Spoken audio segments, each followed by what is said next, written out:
Selama ini kita menganggap Marsha dan beruangnya adalah sahabat seperti Tarzan dan monyetnya. Tapi ternyata justru cerita realnya beruang yang bersama dengan Marsha yang membuat Marsha meninggal. Mari kita dengar cerita selanjutnya bersama Silaban Story. Hai guys, berjumpa lagi bersama saya Silaban Story. Apa kabar teman-teman semua? Pasti baik-baik saja kan?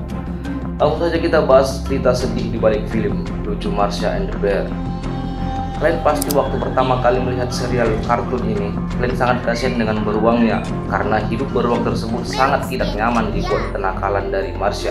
Siapa sangka ternyata serial kartun lucu berjudul Marsha and the Bear memiliki kisah memilukan yang cukup menyedihkan. Marsha yang merupakan karakter utama di film ini ternyata diangkat dari kisah nyata yang telah meninggal sejak 21 tahun yang lalu. Film Marsha and the Bear ternyata sengaja dibuat untuk mengenang Marsha yang meninggal secara tragis dan mengenaskan. Film ini sendiri sering tayang di salah satu televisi Indonesia hingga saat ini dan banyak orang menyukai kartun ini. Waktu itu Marsha pergi bersama kedua orang tua untuk berkunjung di sebuah acara sirkus. Namun akibat kelalaian dari orang tua, Marsha secara tidak sengaja masuk ke dalam kandang beruang dan ia meninggal di tempat kejadian. Oleh karena itu, sosok beruang di kartun Marsha and the Bear adalah sebagai pengenang dari Marsha yang seolah-olah si beruanglah yang takut terhadapnya.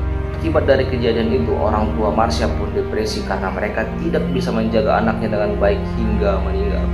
Alhasil orang tuanya pun melakukan hal yang cukup menyedihkan, yakni lebih memilih bunuh diri. Itulah sebabnya orang tua Marsha tidak pernah ditayangkan di kartun Marsha and the Bear karena untuk menghormati kepergian dari orang tua. Nah, itulah kisah memilukan di balik kelucuan film Marsha and the Bear. Cukup menyedihkan memang. Jadi gimana menurut kalian dengan film Marsha and the Bear ini?